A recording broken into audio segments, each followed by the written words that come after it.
Now that we have derived the equation for the current around this circuit with our solar cell, let's figure out what the power is that's delivered to our load resistor.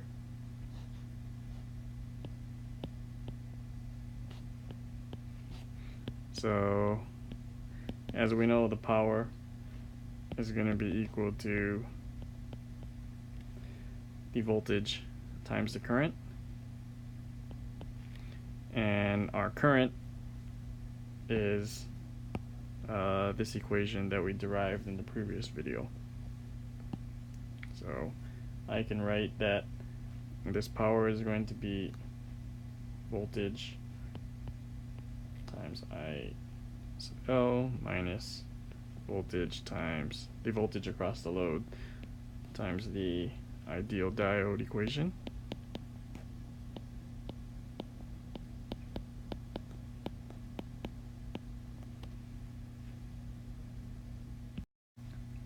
And using that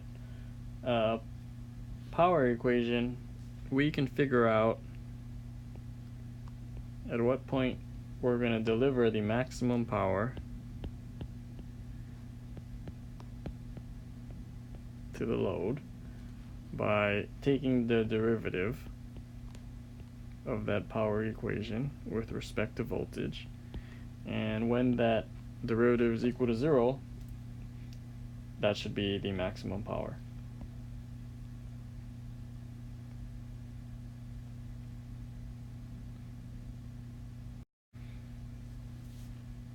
So take the derivative of the power equation with respect to voltage, find out when that's equal to 0,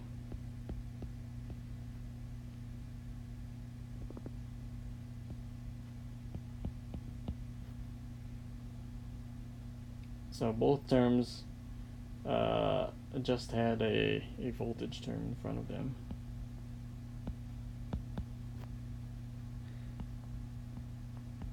Here I'm going to put V sub m as the voltage to indicate that it's the voltage at the maximum power.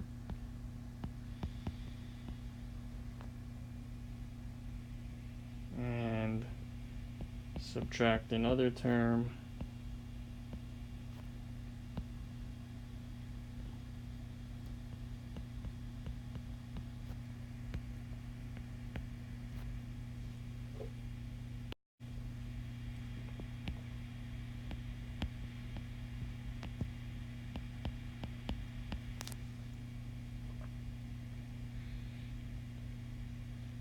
Okay, so this is our derivative of the power equation.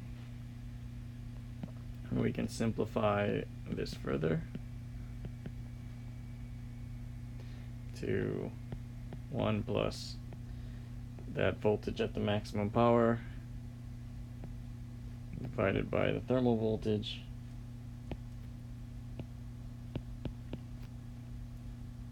times the exponential of that voltage at the maximum power over kT, and that will be equal to 1 plus the ratio of the photo current to the saturation current.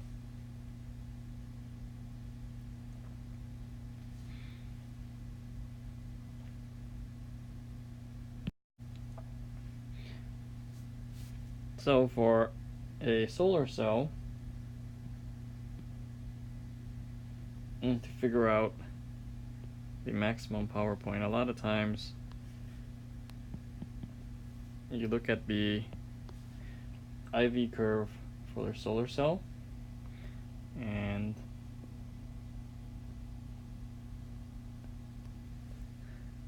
that curve will look something like this. Now, the y-intercept point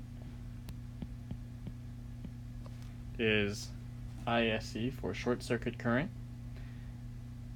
And that's when we would, the resistor in the circuit that we saw in the first video on this would be equal to 0. So the voltage is equal to 0. and that short circuit current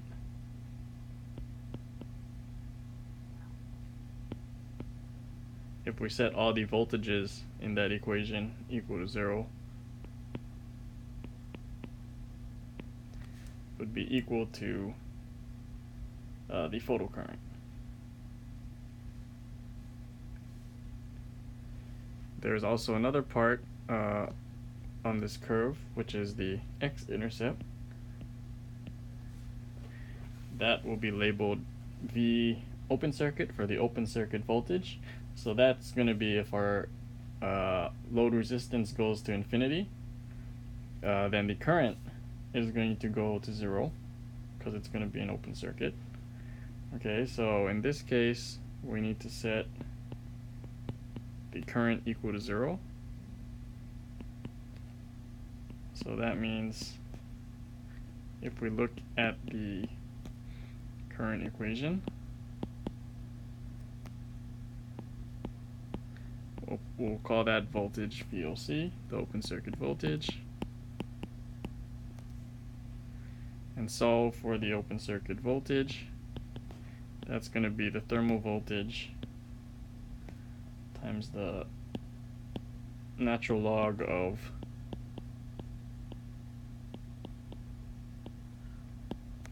the ratio of the photocurrent and the saturation current.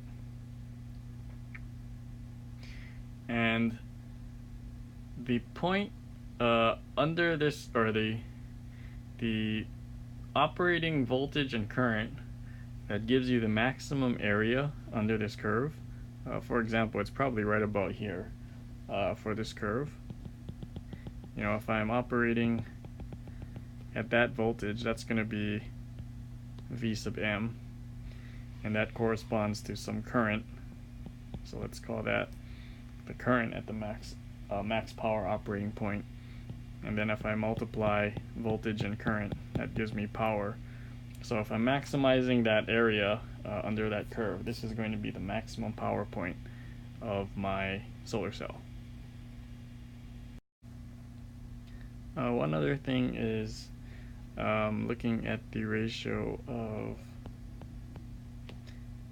the current at the maximum power point times the voltage at the maximum power point, and divide that by the short circuit current. That's the most current you can get out of the solar cell, times the open circuit voltage, the maximum possible voltage you can get out of this solar cell.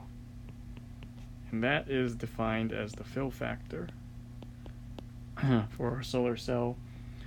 Typically this is, you know, in the range of 0.7 to 0.8.